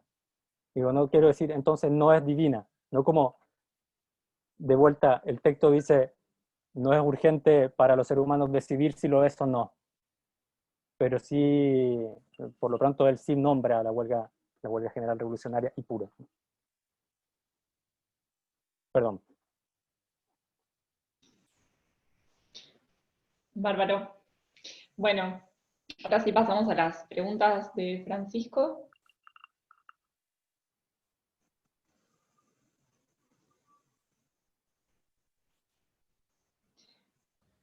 Bueno, gracias Ludmila y también gracias a Carlos y a Paula por esta magnífica mesa. Creo que hay dos desafíos de preguntar a cada uno sobre problemas y potencialidades de los respectivos textos, pero también los nexos entre los dos. Pero bueno, se expandiría, digamos, y quizás vaya surgiendo desde las propias preguntas. Yo simplemente me voy a limitar más bien ahora a algunas puntualizaciones como preguntas y en todo caso después abordaremos lo de los nexos. Primero, en relación al trabajo de Carlos, que me pareció brillante y ya conocíamos muchos aspectos, digamos, desde aquel famoso encuentro derridiano en Chile, donde ya habías expuesto sobre la temática de la no violencia de la huelga, recuerdo. Sí. Venís como evolucionando en este tema y enriqueciéndolo en un sentido muy productivo, me parece. Simplemente te quería preguntar algo muy puntual. Si no te llamó la atención que en el texto hacía una crítica de la violencia, que hoy sabemos que es del 21, y vos bien señalaste, bueno, lo de los 100 años que se cumplen el año que viene, cosa interesante, además, para ir tirando algunas propuestas de organización de eventos desde esta constelación benjaminiana. Lo que te quería preguntar es si no te llamó la atención que en ese texto no esté presente la palabra mesiánico ni mesianismo, y que más bien Benjamin emplee todo el tiempo, digamos, la palabra divino. Y si tenés una respuesta para eso, uno bien podría decir, todavía Benjamin no había elaborado el vocabulario del mesianismo, del tiempo mesiánico, por eso no va, porque ya en el 16 Benjamin trabaja claramente con la categoría de lo mesiánico, desde el 14 en realidad, en el texto de la vida de los estudiantes, se refiere incluso al tiempo mesiánico en relación a la Revolución Francesa, es decir, que el tema de propias lecturas que Benjamin viene haciendo, por ejemplo, de Cohen. Entonces, ¿por qué? La primera pregunta sería, ¿por qué no está aquí? Si lo has pensado, digamos, yo mismo me la hago. Y si uno puede decir que en realidad lo divino en el texto de la violencia es igual a lo mesiánico. Es decir, si podríamos pensar así, la violencia divina, y por ende relacionar con todo lo que va a aparecer más tarde en Benjamin sobre la interrupción mesiánica del acontecer, lo que conocemos del tiempo mesiánico en Benjamin, etc. O bien, si no es lo mesiánico, y en ese caso, bueno, ¿cuál sería la diferencia? Claro, Esa claro. sería la primera pregunta que te dirijo de puntualización. La segunda sería sobre una cosa que me llamó la atención en tu exposé, es en todas las teóricas que marcaste, por ejemplo con Cohen, que marcaste también en relación a Adorno. Me llamó la atención, digamos, la ausencia de referencia a Carl Schmitt, que ha sido muy machacada y que la conoce perfectamente, pero me llamó la atención que no, me pareció que no hiciste referencia en este exposé a Schmitt, y también ahí quisiera preguntar, creo que no es anodino, digamos, y quisiera preguntarte por qué, digamos, hiciste alguna referencia, me parece, a Agamben, pero el eje de la exposición de Agamben sobre este texto es Schmitt, y me llamó justamente la atención que eso esté ausente.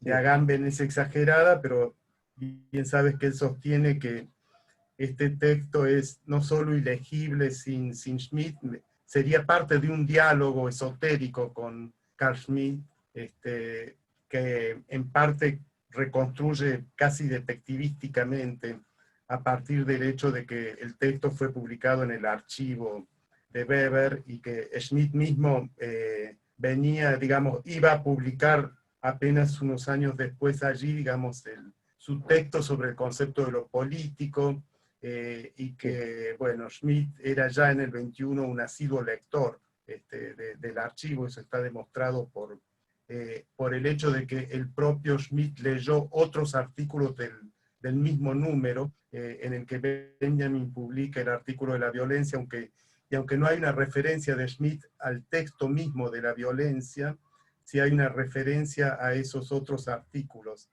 del 21, y por ende es imposible que no haya atravesado la lectura del texto de la violencia. La tesis de Agamben va lejos porque sostiene que la teología política del 22 es una respuesta a este texto de Benjamin, en el sentido de cuál es el lugar de la violencia, o de lo que en algún sentido escapa, digamos, al orden del Estado, si es el lugar exterior en el que Benjamin la sitúa, por el lado de la violencia divina, o si es un lugar interior por el lado del decisionismo, ¿no? Esa sería un poco la lectura de Agamben. Bueno, esa sería mi pregunta, ¿por qué esa constelación no aparece aquí en esta interpretación tuya, digamos, del texto de la violencia?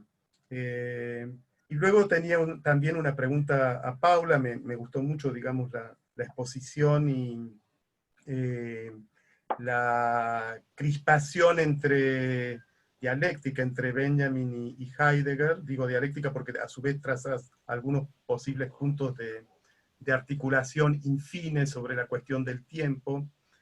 Simplemente es una puntualización en modo de pregunta sobre algo que mencionaste en relación al texto de Heidegger del 30, digamos, la doctrina de Platón sobre la verdad, que luego aparece publicado en el 40 y luego más adelante, digamos, en Cuestiones 2.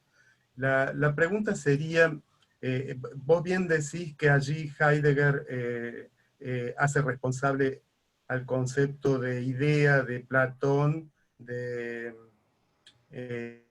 el fondo una recaída en una noción de verdad que no sería la verdad como desocultamiento, sino la noción metafísica, digamos, de la verdad como acuerdo entre el pensamiento y las cosas. Y la noción de idea estaría detrás de esa recaída metafísica, digamos, en la noción de verdad. Es cierto que está esa lectura crítica en relación a la idea, pero todo ese texto de Heidegger, que ciertamente es posterior a Ser y Tiempo, porque es del 30, en realidad plantea que Platón no es solo el lugar de un cierto cierre, a través de un cierto cierre metafísico de la verdad como desocultamiento, sino que es también el lugar mismo de esa apertura. Es decir, Platón es saludado allí como el que abre la dimensión, digamos, de la verdad como desocultamiento, y como el lugar del pasaje de la verdad como correspondencia a la verdad como desocultamiento. A través de múltiples caminos, Heidegger va desarrollando, digamos, la plena presencia de una noción de verdad como desocultamiento en el texto de Platón, que es la alegoría de la caverna. Heidegger lo llama el mito de la caverna, en realidad. Todo su texto de la conferencia, en realidad, de la doctrina de Platón sobre el ser, es una interpretación de la alegoría de la caverna. Y allí, dice él, es justamente donde aparece muy nítidamente la dimensión de la verdad como desocultamiento, en contraposición a toda una tradición de la verdad como correspondencia, o como exactitud, o como acuerdo. Y entonces, en Platón estaría, la pregunta sería, digamos, ¿está solamente un cierre, o hay también allí, digamos, una apertura?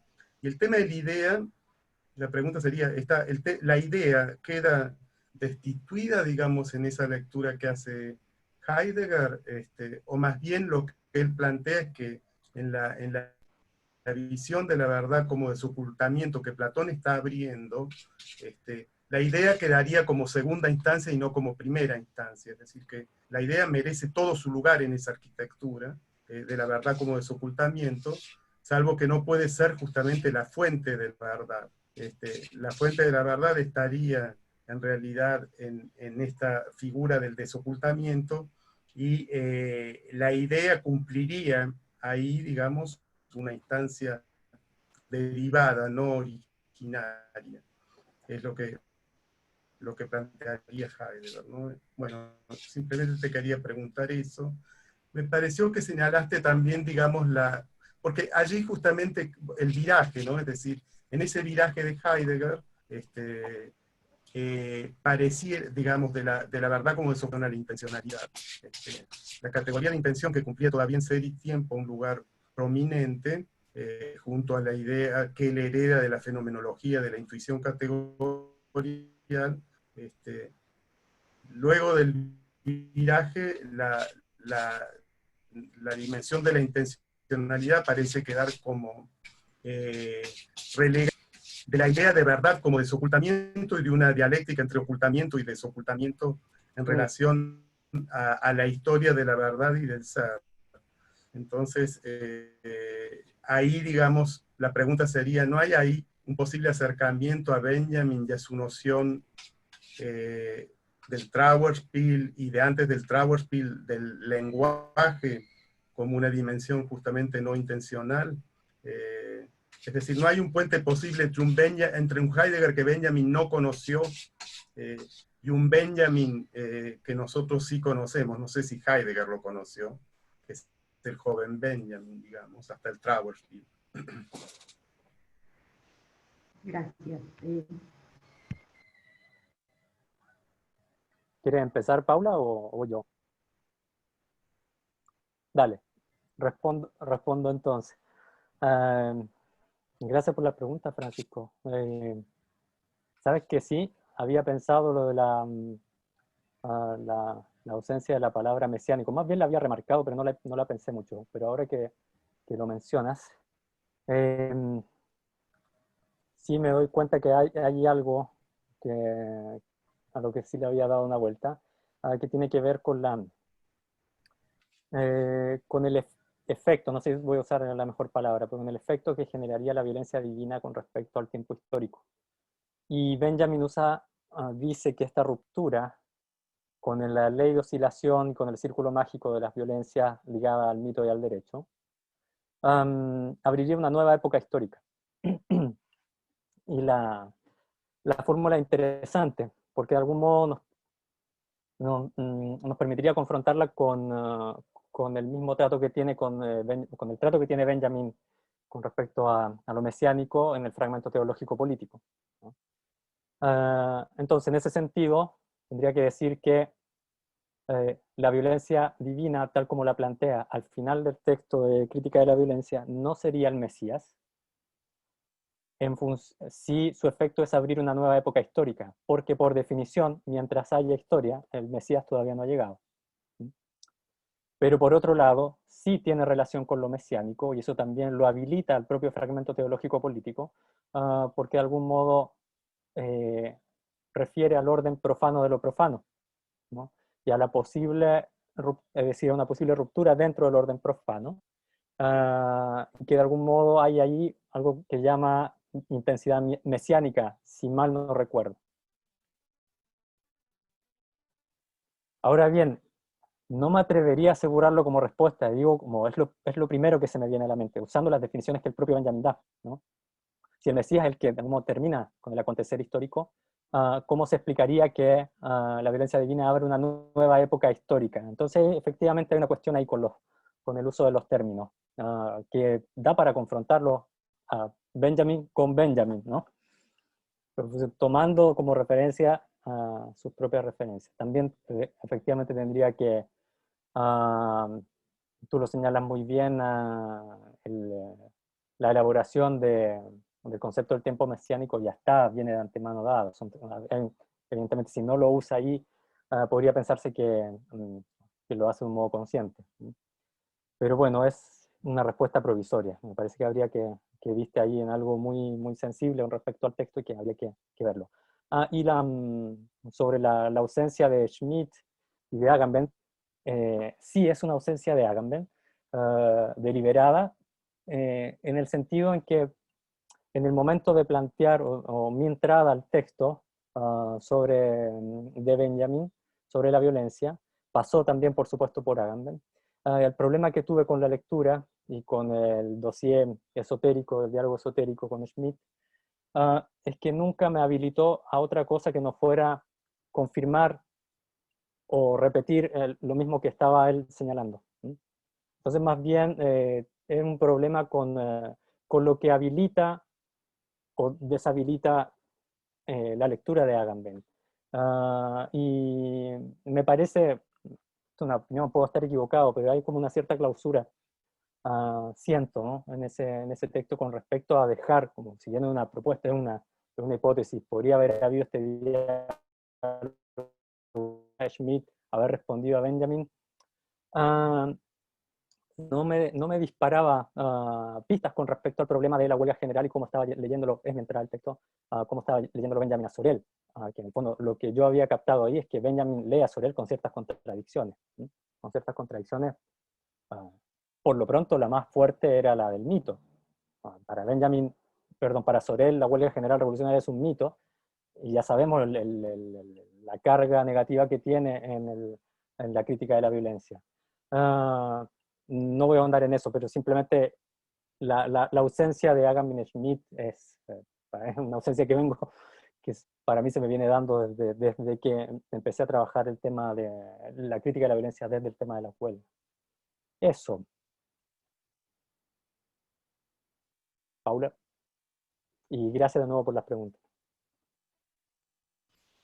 Bueno, también te agradezco, Francisco, por la pregunta. Me parece interesante esto de pensar a Platón como un pasaje entre ambas nociones de verdad, que sí coincido. A ver, mi intención fue simplemente mencionarlo. Yo, llego hasta hace tiempo, entonces como que intento no meterme con el segundo Heidegger, pero bueno, termina apareciendo, sobre todo por esta cuestión del análisis que hace de la verdad platónica, me llevó al texto de, bueno, eso, que es de la década del 30, pero se publica posteriormente.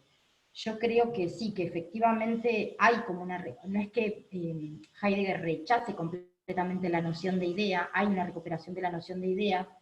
Me parece que hay quizá como a diferencia me parece que no es el mismo uso del concepto de idea platónica que hace Benjamin en el Trauerspiel que el que hace Heidegger en su análisis sobre la doctrina de la verdad en Platón. Me parece que Heidegger aparece como más asociado, como con una dimensión como más intelectual, o sea, más de la índole del entendimiento, que por ahí en Benjamin no lo pone precisamente, o parte de esa distinción kantiana entre idea y concepto.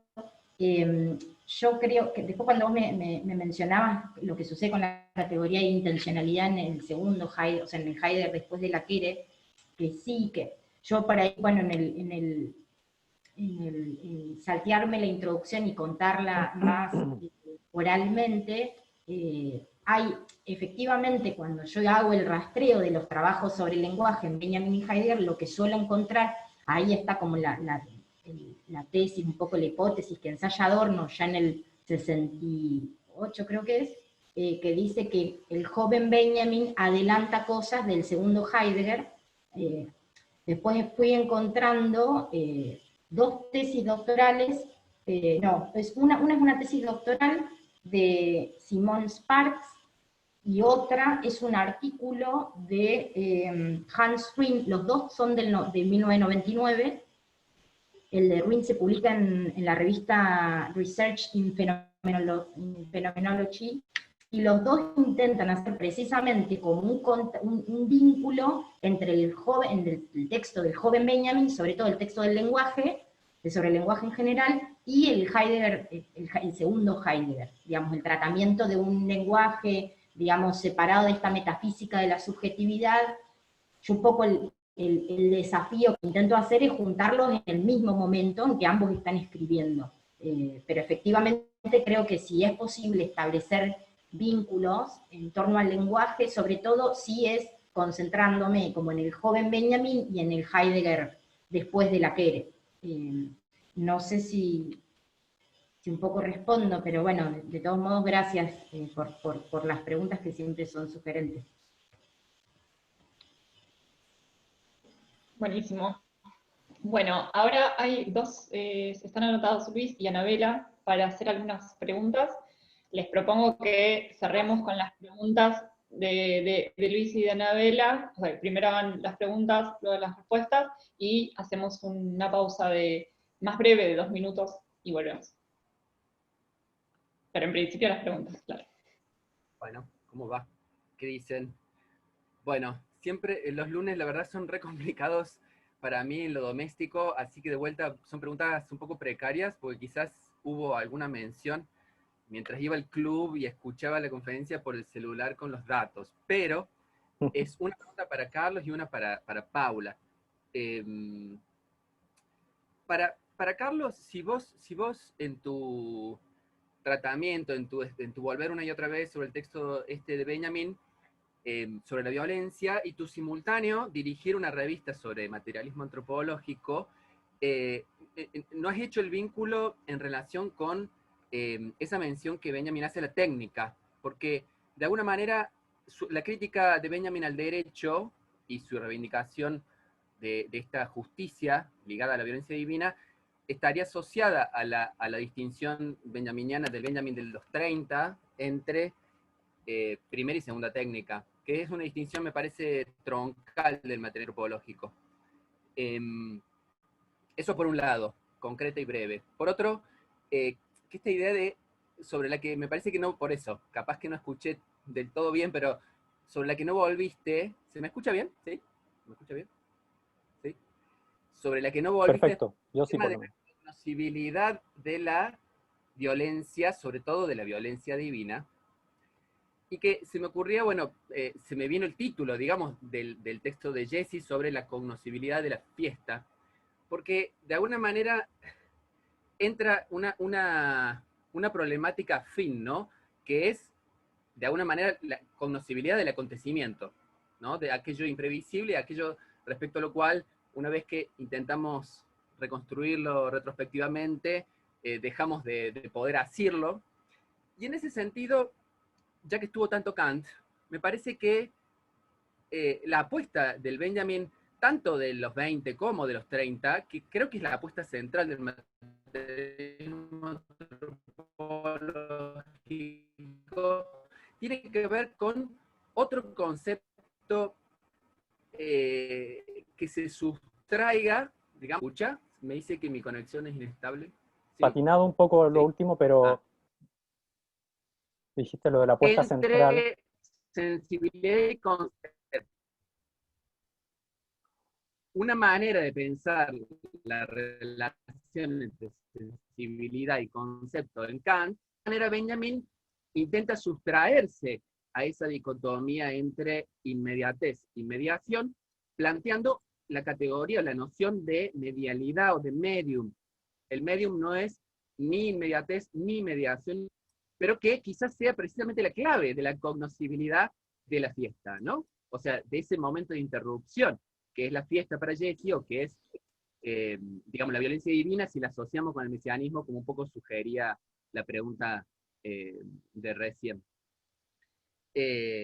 Claro, y ahí la cuestión no es ni intuición sensible, ni intuición intelectual, sino iluminación profana, que es una especie de cortocircuito irreductible a esa dicotomía, ¿no? Y ahí la cuestión de la ebriedad resulta central en una epistemología de la violencia divina, me parece. Si la entendemos en este sentido de, digamos, bueno, del acontecimiento, más de la revuelta quizás que de la revolución, pero bueno, me parece que en Benjamin revuelta y revolución están siempre ahí como de la mano. Y para Paula, que me pareció hermoso el desarrollo, la exposición, muy prolijo, mi pregunta es si no crees, o por lo menos esta es una intuición que por eso yo no he desarrollado, pero sí que me gustaría escucharte a vos, que incluso la comparación que se suele hacer entre el Benjamin del texto del lenguaje y el Heidegger posterior a la Quere, si no podría decirse que incluso ese Heidegger posterior a la Quere no sigue planteando una, de vuelta, en el horizonte de la discusión que nos planteamos en este encuentro, una relación privilegiada del lenguaje con lo humano que en Benjamin nunca estuvo. Es decir, incluso no hay solo una especie de muerte de la intención compartida en ambos, sino que hay una remisión a lo humano en Heidegger que en Benjamin nunca funcionó. Desde el primer texto en donde de entrada el lenguaje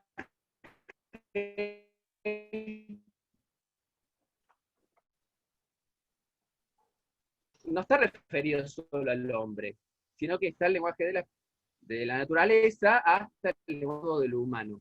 Y que en Heidegger, por más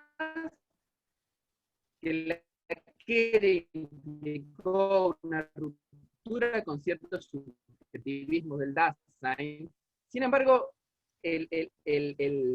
digamos, la relación nunca sucedió.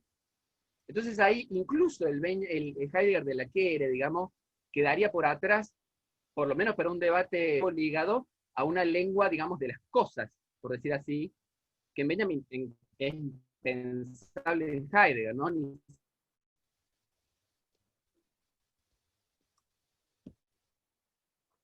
A mí se corta. Bueno, ahí No sé creo que ustedes. justo Luis terminó. Yo hago un comentario muy cortito y un poco en relación con lo que señalaba Luis para Carlos, también me había quedado pensando en la cuestión de la cognoscibilidad, digamos, y como habías señalado esa cuestión del límite que implica lo divino en esas analogías que van como manteniendo en esos tres conceptos algo, pero a su vez ampliando, ¿no?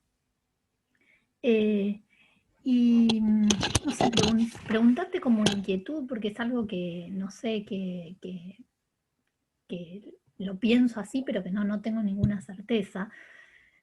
Si no, habría también con la cognoscibilidad ahí una discusión de correr o que se podría pensar cierto ahí corrimiento también con esto de lo que decía Luis de la medialidad, ¿no? Como que no es inmediatez ni mediación, en relación con justamente la primacía de la crítica de la razón pura, y si no podría estar resonando ahí en cómo aparece el tema de los ejemplos, que son fundamentales en la crítica de la razón pura, si no estaría pensando a lo mejor el conocimiento más que en términos del conocimiento a través de conceptos, sino más bien en el conocimiento, a lo mejor estaría resonando ahí en el juicio estético, digamos, ese conocimiento que no se da a través de conceptos dados a priori. Pero si se puede pensar, porque después hay una referencia muy posterior en el ensayo sobre Krauss a la distinción entre opinión pública y espacio público en relación con el juicio, y que parece resonar también que está pensando en el juicio en el sentido del juicio estético kantiano, ¿no? Como que hay una diferencia entre la opinión pública como algo simplemente de transmisión de contenidos al ejercicio del juicio que estaría promoviendo Krauss, ¿no? Si no hay algo ahí resonando, no podría leerse más allá de un Kant, pero no el Kant de la primera crítica, sino de la tercera. nada más.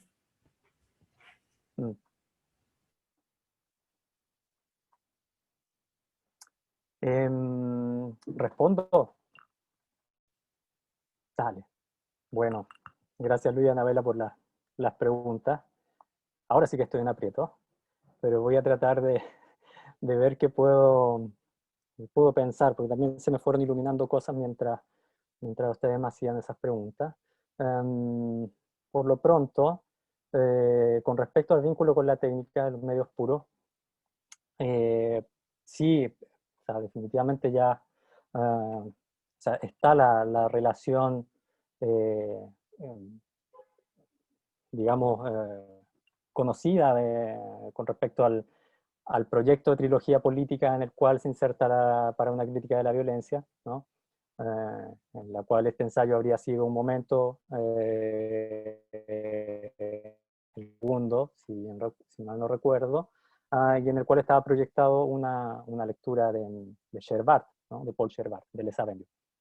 Y claro que sí, ahí está de algún modo la cuestión, me parece, de la medialidad, dando vuelta creo que en varios sentidos, pero como bien lo sugieres tú, Luis, con el tema de la técnica y con el concepto, voy a usar concepto entre comillas, que efectivamente puede que no sea, o que sea un término que por ahora haya que definir en términos epistemológicos, pero ahí está dando vuelta el concepto de revolución, un concepto enriquecido de revolución, ya no está restringido o de algún modo que no se limita a la cuestión política, sino que amplía lo político, al menos en la historia de lo extraterrestre de Sherbart, a una revolución astral, ¿no? Y me parece que ahí de algún modo estaría operando ya la cuestión de la medialidad, y la medialidad como algo que estaba anticipado en los escritos anteriores de Benjamin, desde no desde una relación de sujeto-objeto, por lo tanto no desde una teoría del conocimiento centrada en el sujeto, copernicano, ¿no? Sino más bien desde lo que Benjamin llamaba esfera de neutralidad o esta medialidad pura. Alguna vez propuse, no sé si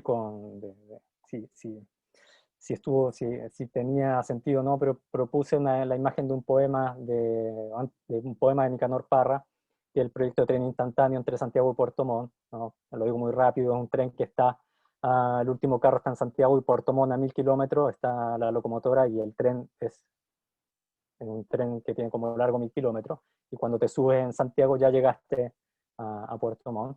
Me parecía una imagen preciosa para intentar pensar de algún modo varias cosas, entre ellas lo que estabas planteando ahí Luis, y me parece que puede ser también, por ahí puedo responder un poco a Anabela, con una idea de medialidad, ¿no? Con esta idea también de salir del par mediación o inmediatez a otro tipo como de esfera, me salen las palabras que usa Benjamin, ¿no? Eso, mencionabas también la primera y la segunda técnica, pero de algún modo lo dejaría así aludido con la referencia a Sherbart, porque Sherbart es uno al menos de los representantes los cuales Benjamin está viendo el materialismo antropológico. Y concuerdo completamente con la idea interesantísima, ¿no? de salir de la relación entre sensibilidad y concepto, llevarla más bien a los lugares como las categorías del medium, de la iluminación profana. Eso. No sé si alcanzo a responder a todo, pero una última cosa con respecto al juicio. Estoy súper de acuerdo con lo que plantea Anabela, de hecho algo que no tengo que revisar, porque en el fondo la pregunta es ¿cuál es el Kant que estaría operando hoy en Benjamin? No es que es como un Kant apropiado por Benjamin, por eso citaba el artículo de Florencia, porque de algún modo Florencia ve muy bien, de algún modo hace la confrontación completa entre las cosas que pasan de Kant y aquellas las cuales Benjamin rechaza de Kant, ¿no? Por eso es una lectura muy, muy especial de la teoría del conocimiento, pero que no se puede ver sin la filosofía de la historia, sin el problema del tiempo mesiánico y sin el concepto de tarea infinita. Y en ese sentido, habría que examinar también si el conocimiento, Benjamin lo admitiría ponerlo en términos de juicio, y efectivamente no estoy seguro que se pueda hacer. Pero lo que sí está claro es que hay una cierta presencia de Kant, me parece. Lo seguiría sosteniendo. Eso.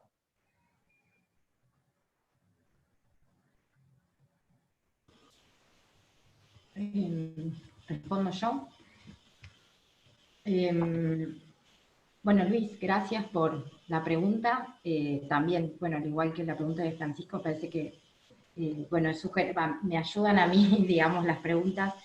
Yo creo que, a ver, yo lo que sería como el segundo Heidegger no lo he estudiado, sino que lo he leído. Y desde una mera intuición te podría decir que a mí me parece que hay como dos momentos también en el segundo Heidegger.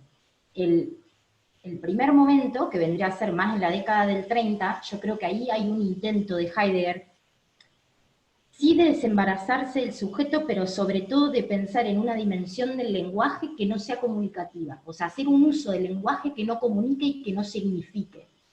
Eso, y que ahí quizá puede llegar a ver como una dimensión más alejada de lo humano, más allá de que sigue operando. Me parece que si se puede encontrar como la instancia en la que el lenguaje de Heidegger, digamos, esté más alejada de lo humano es esa.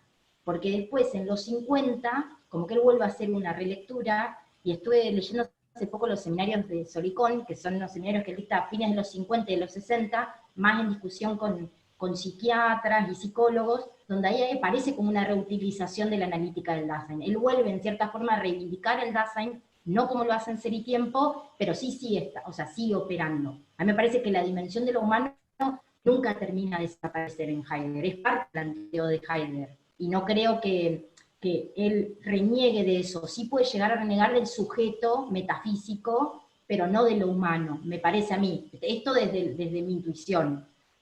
Pero bueno, eso. Es mi misma intuición, lo mismo es intuición nomás.